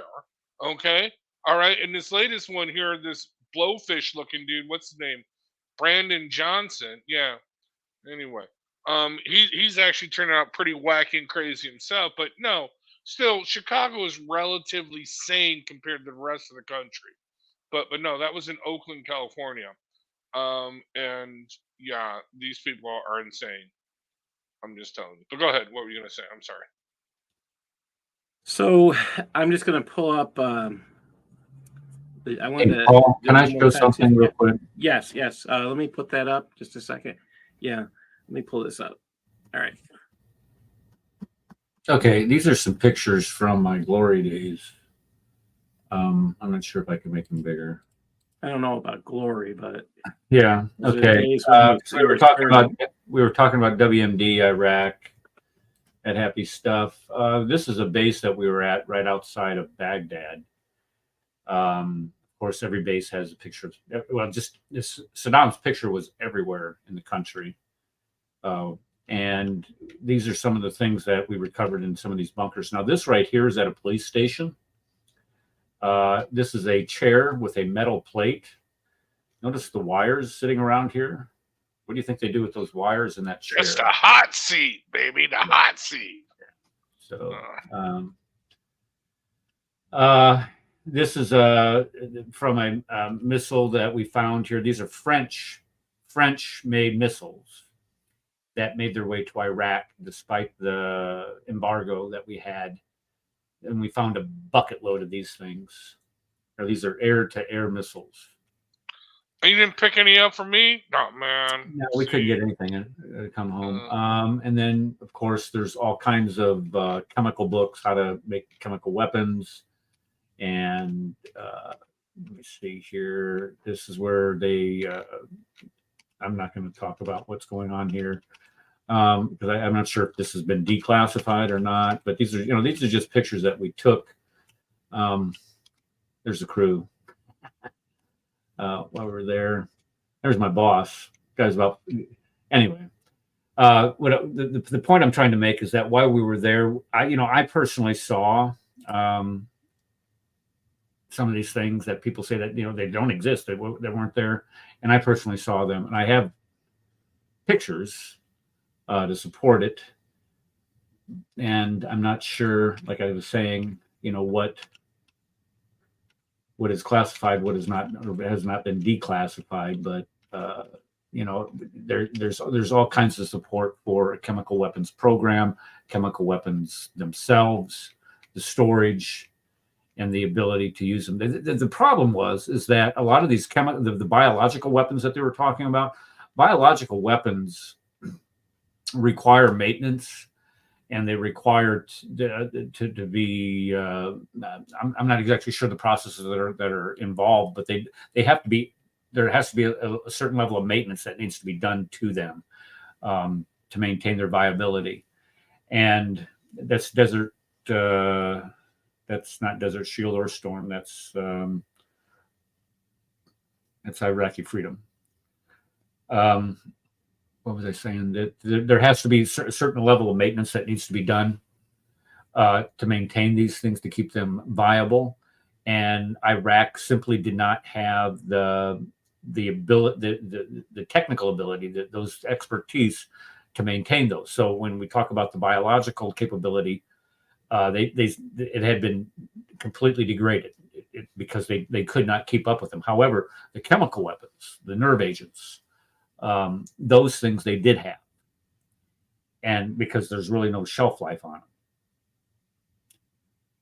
So anybody that says, like you were saying before, that there wasn't WMD in Iraq, they're just ignorant of what the facts are. Go talk to a soldier. And it didn't. My point with that is that it doesn't take a genius. You just have to ask questions to find this stuff out. And the people who wrote this stuff saying there was no WMD, they wrote books on it and stuff like that. Very dishonest. And what bothers me the most is you can look at certain groups and know they're dishonest, and they're the ones. My big thing was that you had the French. The French were playing both sides of they were shipping arms, they were sending all kinds of arms to Saddam. This is after Desert Storm. Desert Shield. This is Desert Storm, Desert Shield's 91. This is 2023. And for that entire time, Saddam was not allowed to continue to possess these types of weapons. But yet you had the French selling him this stuff. And we have pictures. I have pictures right here of these missiles that the French had sold to Iraq. And it wasn't just France. And I'm sure there's all kinds of other instances where these violations of the UN sanctions that were placed on Iraq were violated. Nobody wants to talk about these things. The only thing they want to talk about is that, well, we shouldn't have gone to Iraq. It was the wrong war. Well, this is what I think about. Okay, so this is right after you had 2,987 Americans killed in one day. This is right after. I mean, think about this. This is 2003. This is 2001. 2003 this is a year and a half later. If Saddam was able to shuffle any of these weapons to Al Qaeda, what kind of hell would have there been to pay if that would have been caught, and we knew that he had these weapons? Who would have been responsible for that? Who would have been, who would have answered for that? Nobody wants to talk about these type of things. The only thing they want to talk about, well, Iraq was an ill-begotten war. We shouldn't have done it. Okay, you can have your opinion, but then again, based on the facts at the time, in real time, that's just does not hold water. And I know Rad and we've gone back and forth on this before. I completely agree that we should have gone into Iraq in 2003. That all right. My discussion on this was with a Army sergeant who had served in military intelligence, and I was just a teacher who was curious, and I asked him, should we go in? And his answer to me wasn't cryptic at all. He said, if Iraq has what we're being told it has, we don't have a choice. That's spot on right there. I'm trying to find a picture of a master sergeant here. So we had I want to go back just while we're waiting for you. I'll come back. I want to show there is a little video which bothered me today. This is the Here it is. Here's it was a okay, pull this up then. Yeah, go ahead, let's do this. Yeah. Present. You're talking about a master sergeant. There we go. I'm going to make that bigger.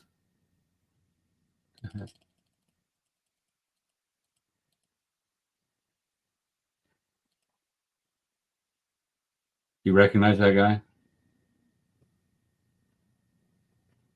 No. Is that you? That's me. Wow. What happened, dude? I was 150 pounds. Yeah. What happened?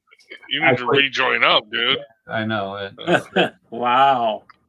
That's my outfit, the Rakasans, 101st Third Brigade. Yeah. Wow. So there's your master sergeant for some authority. Right the one I met here at a Starbucks, I asked questions to, and I got answers I didn't expect. So that's. I mean, I wasn't sure, and I figured the ones who would have the answers were the ones who were there, and that's the thing that got my me. Position is simple: as long as he's using the chemical weapons against Iranians, it don't bother me none. So. This is the type of thing that I deal with this guy every single day, Paul. Yeah. He's like bombing back into the Stone Age. All these guys, they deserve what they get, and the Iranians, they deserve to get gas too. I'm against the Geneva. Do you know what? Let me bring this up. Let me just give you an example. So the Geneva Convention. Well, one of the reasons the Geneva Convention came out was because of the use of, there were other protocols before this, but the main thing was against using chemical weapons during World War II, right? That was the main thing. Do you know why Adolf Hitler did not use chemical weapons during World War II against England? Why he didn't gas them? Because they had gassed actually England in World War I. They did it with the Zeppelins, okay? But do you know why? It's because he knew because he knew that if they would have gassed London and America would have gassed Berlin. So it wasn't the Geneva Convention that kept him from gassing civilians. It was the actual détente where he knew that his own people would have been gassed. So this whole thing of having this Geneva Convention that's going to prevent war atrocities, no, it doesn't. It actually, I say, my point is this, it actually perpetrates war atrocities because the war criminal, like all criminals, they don't care if they're breaking the frickin' law. Okay? The only thing it does is it prevents the actual people who don't want to commit these atrocities, okay, from actually killing the people who are going to commit these atrocities. That's my rant for the day. That's it. Okay, so here's the concern I have, and we're going to talk about Hamas and the media. So earlier today, this is earlier today, I was looking at this video. You have Mohammed Nizal, a Palestinian, being released to the Red Cross. Now, this is a post on LinkedIn. And I found this really good information from Jason Rashkan. So I want to say thank you to Jason Rashkan. He wrote, he appears to be in good health. However, as soon as he arrives in Gaza, they put bandages on his arms. And as he claims that the Israeli guards broke both his arms. Now, I'm going to show you the video. This is just a picture. And let me pull up the video. So just hold on there. I'm going to leave that screen up and try and find the video. And here we go. Here we go. Hollywood video. I just got to pull it over there. هذا الطفل الآن تحرر من سجون الاحتلال الإسرائيلي. الحمد لله على السلامة. الله يسلمك. ليش مالك؟ الكاتر في وحدة كاتر فاتت كسرتنا. ظهري مشوه. مين اللي ضربك؟ الكاتر. وحدة الكاتر. يعني من إدارة السجن. إيش عملوا فيك؟ في واحد بالغرفة عندنا مات. أسير استشهد. مين هو؟ ناسي اسمه وانا دق فيه طعمه طلع. كسروا لك ايدك؟ ايدي واصبعي ومن هين ربضة وظهري وكل شيء. قد ايه عمرك؟ 19 18. So he's doing all this, right? من وين انت؟ قواطي جنين. طب قدموا لك علاج اسعفوا؟ يعني اسبوع وايدك مكسورة وما. So he does this whole interview, right? انتقام الله ينتقم منهم. His mommy comes up and talks. مع انه الطريق صعبة وبتخوف. All right. So that's done. Let me see if I have the other one here. What's he got in his fake cast? Is that like a carrot or something? That's what I thought. Yeah. Okay, now wait a minute. الآن تحرر من سجون الاحتلال الإسرائيلي. Sorry about that. الحمد لله على السلامة. الله يسلمك. ليش مالك؟ Hold on. All right, let me get this one down. All right. I have the video. I just have to figure out where I put it. This is a couple days ago I took this, actually. I just got to pull it up. Which is the right one? I got to figure out. Okay, here he is, getting off, being released to the American Red Cross.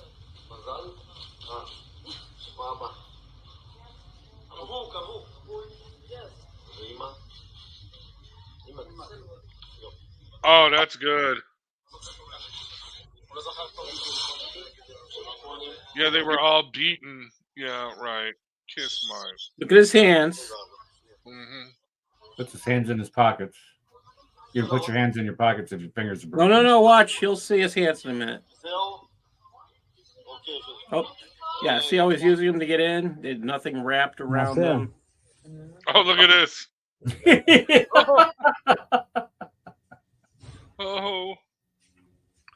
You know what? His hands could very well be broke. Hamas could have done it when they got off. They said, "What are you doing? You coming off? You're not beating." You know what I mean?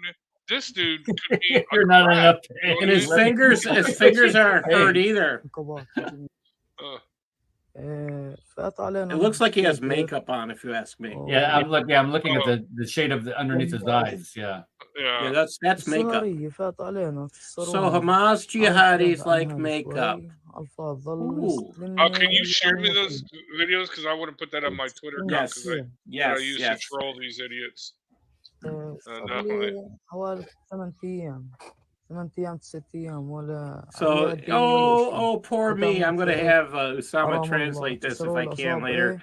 But this just makes me. Here's the thing. Here's where Israel's making a mistake.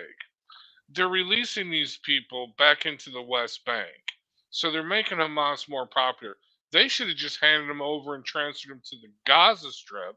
And then once they're all there, then they could just blow them up later. I mean, so it's not that big. I'm not into the full war. Like, you have to look at Israel's belief that all life is important, even the stupid jihadi. Now, the new news. The new news. This is the shocker. Let me see if I can still find it. The EU has said they want Europeans were saying they want Israel to wipe Hamas off the earth. Everybody wants Hamas gone except the Shias. No, except Iran. Now, No, everybody wants Hamas gone. Egypt, Saudi Arabia, everyone except for Qatar and Iran. Okay, no, they but really want to Hamas have gone. the European Union, yeah, it was here. Statement by the High Representative. Let me see if I can share this. This was just kind of mind-numbing. No, that's an old one. I have, but I saw one earlier, like just a couple days ago. It was pretty broad statement. Let me see if I can find it real quick. Yeah, here it is. 3 days ago, Hamas cannot continue to rule Gaza. I'm just going to throw this over here. It was in the Guardian, and I was impressed. I was kind of surprised, and I will share this as soon as I can get this up on the screen. All right.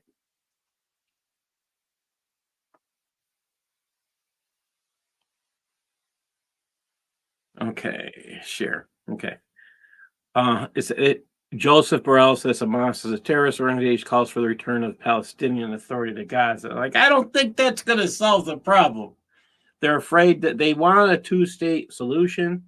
They forget that Hamas has to, or Palestinians have to. One of the reasons they have to kill off the Jews is because the very existence of the Jew is the denial of Islam.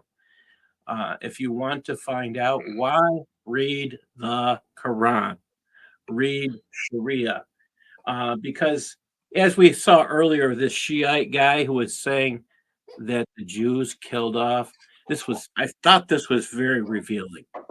They said they weren't Arab prophets. Oh, let's repeat that a couple times. Oh, I did catch that. But yeah. They weren't Arab prophets. Look, let's say that one more time. They were not Muslim prophets. Oh, okay. Not Arab prophets. So they're not. Oh, okay. They're not Muslim prophets, yet they're named in the Quran. See, he's very careful choosing his words. I caught that first time out. So they're trying to give, yeah. If you say that they're Muslim prophets, yeah, this gets a whole different ball game.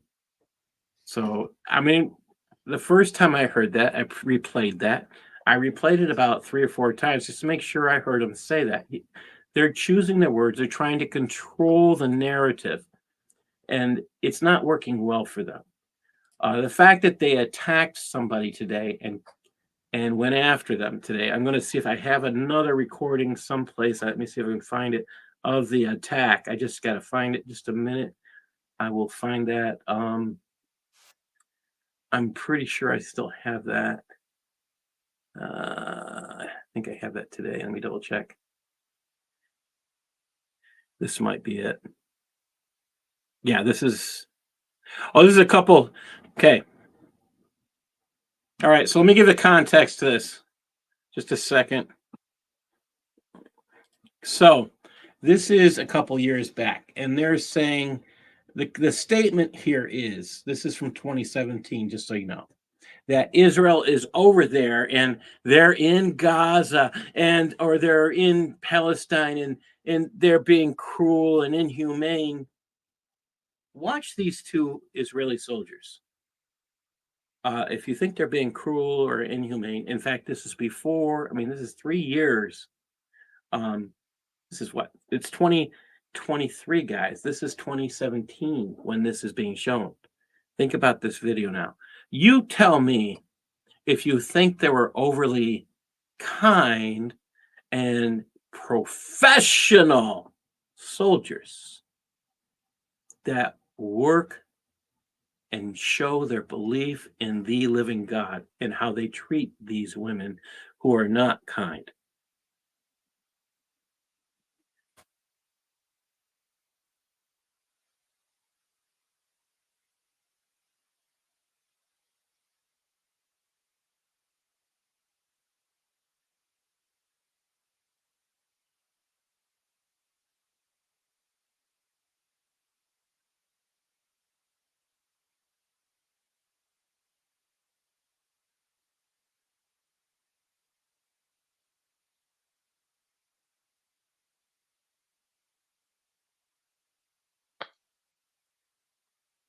What the hell?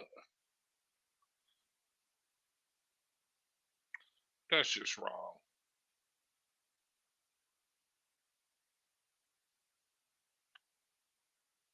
They got to get their selfies, though.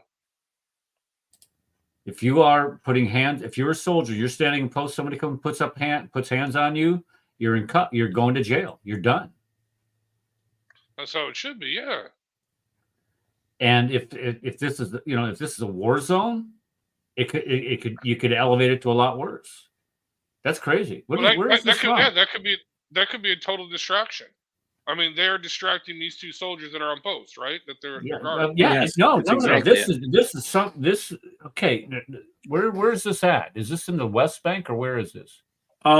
This was in 2017. It said it was filmed on Friday in Nabi Saleh, Palestinian. Okay, so this is the West Bank. This is 2017. This is 6 years ago.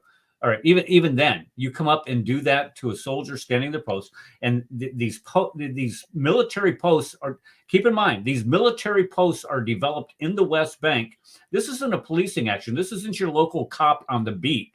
These military posts are set up to defend the Israelis who are living in the West Bank, land that belongs to Israel, to be protected from pieces of garbage like this. So if this woman comes up and she starts slapping me as a soldier, she's as a police officer.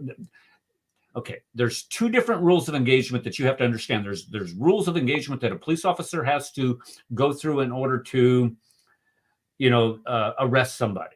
There's levels of force. As a soldier, there's also a level of force steps that you have to follow. But I guarantee you that the level of force, the acceleration to lethal force or more levels of force that are violent are much lesser for soldiers than there are for police officers. So this young lady is lucky she didn't get butt stroked for doing that.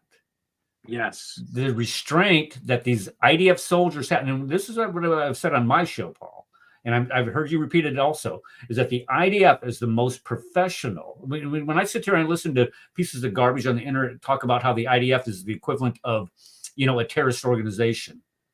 I was watching Anad Rashid this evening talking to this Jewish guy at Speaker's Corner, talking about how the IDF is the equivalent of a terrorist organization. This guy has no idea what he's talking about. He's simply spewing propaganda points. The IDF and the level of professionalism the IDF exhibits on a daily basis in dealing with pieces of garbage like this, people who hate them simply because they're Jewish, is unsurpassed in the world. If an American soldier is standing a post like this, I've seen a lot less provocations of this where people have actually gotten hurt badly because they've come up and tried to assault or try to approach a military post in areas like this. And it wasn't in Iraq. It was when I was in Panama. And you just don't do it. And if you do it, you're going to get hurt, and you're going to get hurt badly. So that young, you were to walk up and do that to a Chicago PD officer, the Chicago PD officer, they would have been beat down.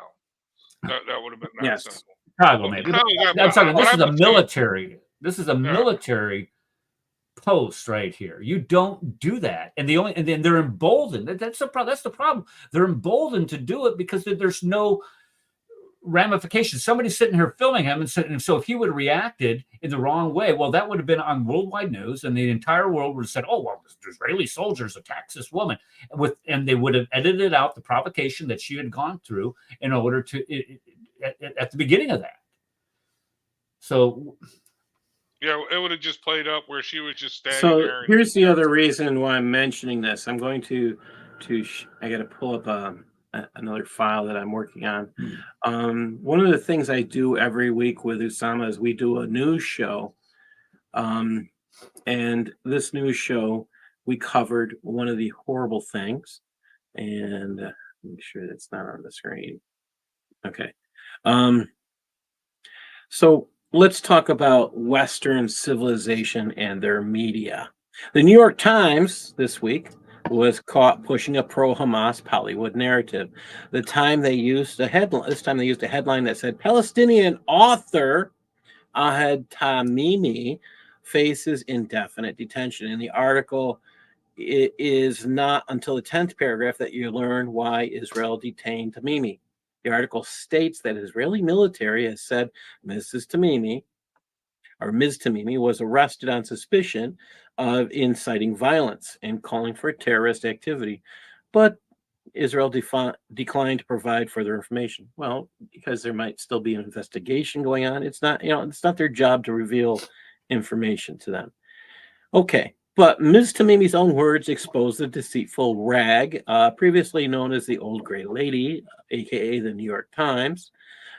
Ahad Tamimi said, "We will slaughter you, and you will say what Hitler did to you was a joke. We will drink your blood and eat your skull. Come on, we're waiting for you." Well, the New York Times did change one word. They changed the word author to activist. You know what they did? They coincided their change with Al Jazeera, the mouthpiece of the Muslim Brotherhood. So if you trust the New York Times for news on Israel, you're trusting Al Jazeera. Isn't it nice to know that those two align? New York Times should never be trusted because it was a pro-slaver rag when it started. It was a no, I don't know. No, it was a pro-slaver rag when it started. No, they were 100% for the Democrats. They were pro-slavers. But I don't know if you guys are aware of this, but with the New York Times, back in the 1930s, have you guys heard of, or maybe it was the 20s, late 20s, early 30s, Stalin's famine that happened in Ukraine? Yes. Stalin's famine? Yeah. Yes. Well, I don't know if you know the backstory of this. There was a reporter, okay, a British reporter who actually reported the truth on Stalin's famine, that it was really happening. It's a great documentary, a docudrama on Amazon. It's I'll get you name. I can't think of the name of it right now. But anyway, I highly recommend you watch it. Anyway, he wrote the actual story about it. But there was another guy that wrote for the New York Times that was in Moscow. He was a 100% Marxist communist, and he wrote the articles praising Stalin for his 5-year plan and how it was so wonderful and how he was achieving all this stuff. He won Pulitzer Prizes for it from the New York Times. It was a total Marxist fluff piece. Okay? Meanwhile, 20 million Ukrainians were starving because they were just ripping out the grain from Ukraine. Right. And the British okay, Rad, the key thing is to understand here is where is the breadbasket for all this? The Ukraine. The very people who were growing all of this food had to ship it to the Soviet Union, had to ship it into Russia proper, and they themselves then starved because they gave away all their food to the mother Russia. Right. Oh, but no, here's the kicker. The reason why the British didn't want to hear this story, because this dude was actually MI6. He was actually the only British journalist to interview Adolf Hitler. Okay, so he actually worked for the Crown. He was MI6 or MI5. Okay, but he was also a reporter. The reason why they didn't want this article published is because Russia was selling Ukraine's wheat to England, to the UK at a great discount. So it was benefiting them. So they were getting fat, just as the Ukrainians were all starving. But anyway, the point is this New York Times author totally, completely slandered this man. Not just him, but the entire weight of the New York Times slandered this man and ruined him. Okay, this honest reporter completely got him blacklisted. So yes, the New York Times has been corrupt from the day it was started. That's all. I'm sorry to rant on that. But anyway, I'm sorry. Well, I'm going to post. Well, Paul's going to do it. He's going to disinvite both you and I, Brad, because we come in here and we step on his show, and I apologize, Paul. Oh, I need you guys. It's hard to do this alone, as you all know. Let me share one more piece here, and this piece here is.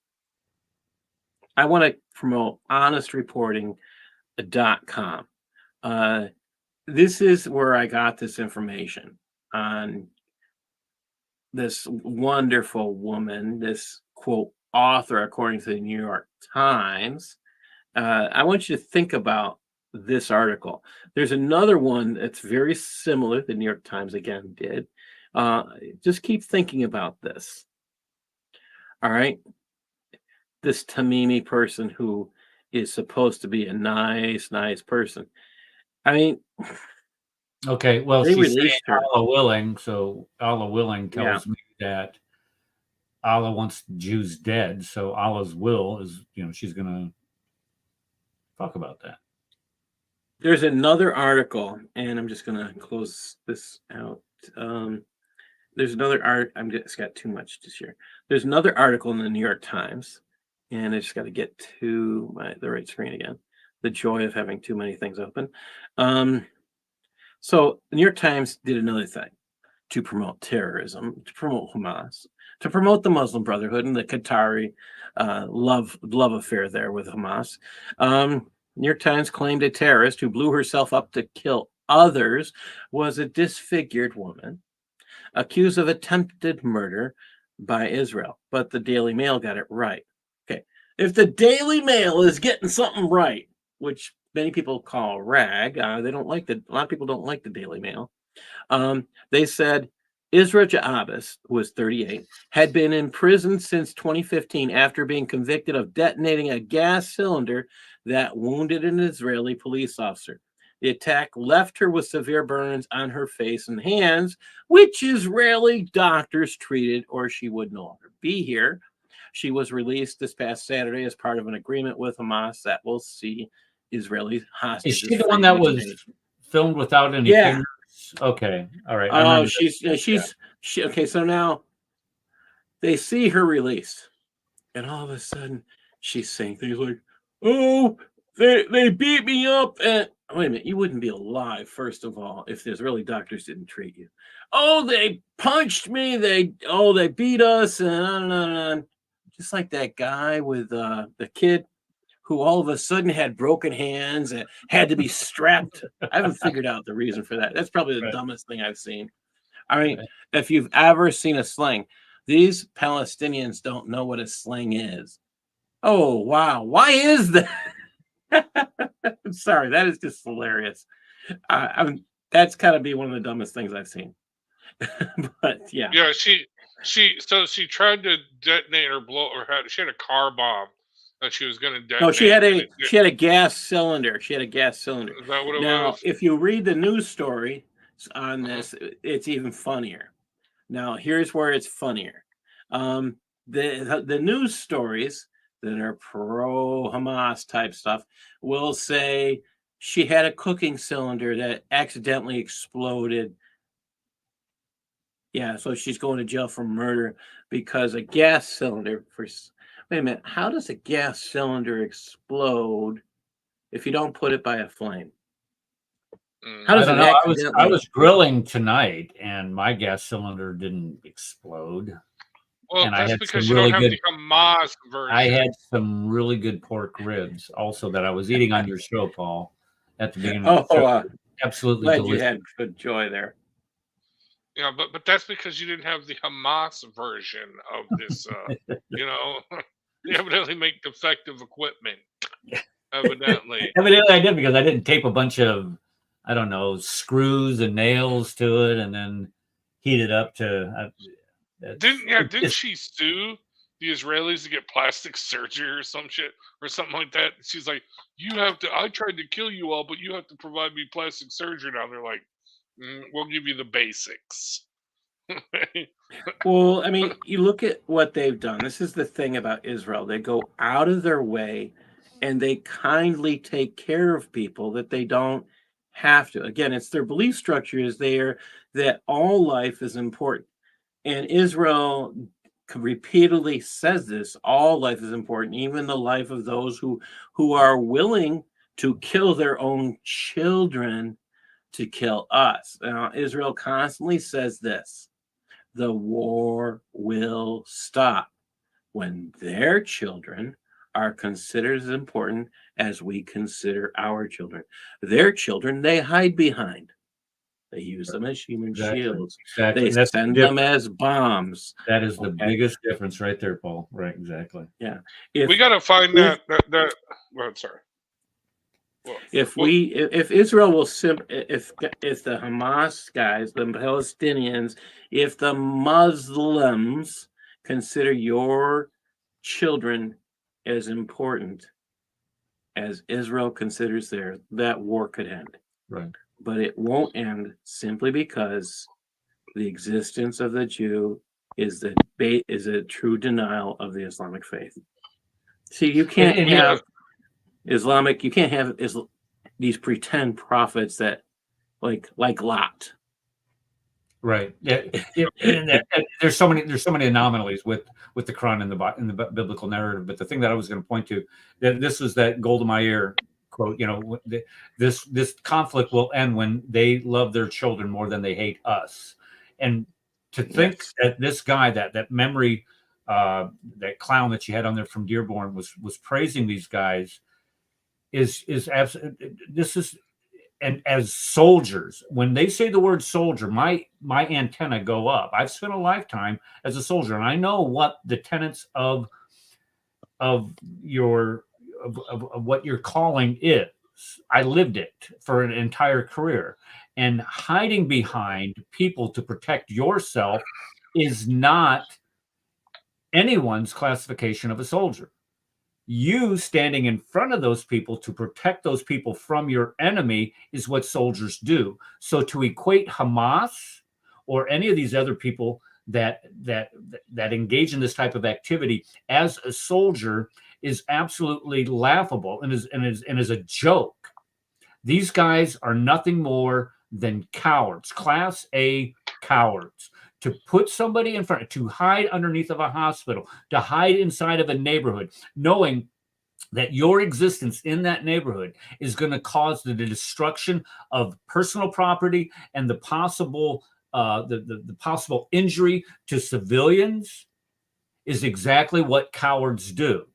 That is not what soldiers do. Soldiers would draw the enemy away from those civilian populations, or soldiers would place themselves between the enemy and those civilian populations. These guys are nothing but cowards, and it's the worst of what humanity is. And for anybody to stand up and to try to elevate them as heroes or classify them as any type of defender is absolutely absurd. And those people absolutely, they just deserve to be exposed for their hypocrisy and their deceit and their dishonesty. It angers me to see that. Here's the thing. And by we, I mean somebody. We definitely need to do this. We need to find that clip. Maybe you guys don't. Well, maybe Paul, because you're on MEMRI, so you can find it, or memory, whatever it's called. It is the interview with the Hamas leader, who, of course, is the multi-billionaire who is not living in Gaza. He's living outside of Gaza, giving an interview where he's bragging, and he's saying that only very few people knew about what we would have been planning for 2 years. But he says something very important that I think a lot of people skipped over. He says that the key to this was we convinced Israel that we were interested in governing our own people instead of making war against them. And once we convinced them of that, it was easy, okay, to plan and prepare for this attack. Okay? And that's the thing. They actually convinced the Israelis that, oh, they're finally coming around. They're actually going to start governing their own people, okay, instead of trying to plan and kill us. 10 days prior to October 7th, Hamas agreed to a ceasefire with Israel. 10 days. Yep, they got duped. Now, here's another thing I want to come. You're mentioning the soldier part. I don't remember if the show we did on this right after it happened. I was watching videos, and I remember I said, man, Hamas really stepped up its game, man. I mean, they're flying in there with the paragliders. And by the way, the lefties are actually praising Hamas for this because they used green electric paragliders and not gas-operated ones. I'm not making it up. I can show you videos on that. where they're praying to how they are so environmentally conscious to use electric paragliders. But here's the thing: if they would have attacked the military bases and just left it at that, okay, then they would have a case saying, "Hey, okay, yes, they're killing." They would have soldiers. Legitimacy, exactly. They would have had legitimacy. But no, they didn't do that. They went in there and they killed for killing's sake. You know what I mean? That was deliberately. In other words, the soldiers, the Israeli soldiers, were the secondary objective. The primary objective was the kibbutzim. Okay, The Israeli soldiers were doing what soldiers are supposed to be doing. They're replacing themselves between the terrorists, the enemy, and their own people. When they breached that, if you're an honorable individual, you would have stopped, or you would have gone looking for maybe policemen. I don't know. So, but not civilians. So I have information which I'm attempting to verify about a possible training camp for those little Hamas? Flying devices for their Hamas training. Yeah, I've heard about that too. Yeah, I've scuttled about it, but I can't verify it. But yeah, I can't verify it. I know about where it is. I've asked someone to look into it and to let me know if it's true. Was it in the States? No. No, it was in another country, and I'll leave it at that for now. I'm waiting for confirmation. The person I am able to check with is supposed to get back to me either way. By the end of the show? I would love that. I would love that. But I want to remind people before we go that I know we're a little bit over the time, that people are now viewing the attack that the Hamas jihadis, let's just call them what they are, jihadis, took themselves to brag about what they were doing. They took video of murdering children. They took video of raping women as part of their act of war. And this was shown to French lawmakers, and it has now made its way to the United States and is being shown to those in the United States congressional seats who are willing to see it independently. It needs to be made public for everyone. I agree. Israel is making a mistake on this. Well, I don't think that is Israel. I don't think they're making a mistake right now, but I think it's just like all of the Holocaust, post-Holocaust stuff. When the time is right, they will release it. This is kind of like it's kind of like an ace in the hole. You say, "Oh, okay," and the support just gets so overwhelmingly against Israel. Mm-hmm. That's when you release it. That's when you say, "Okay, you think that you're right on this? You tell me that this is right," and that's where you drop it. I got to run, guys. I got to run. Right.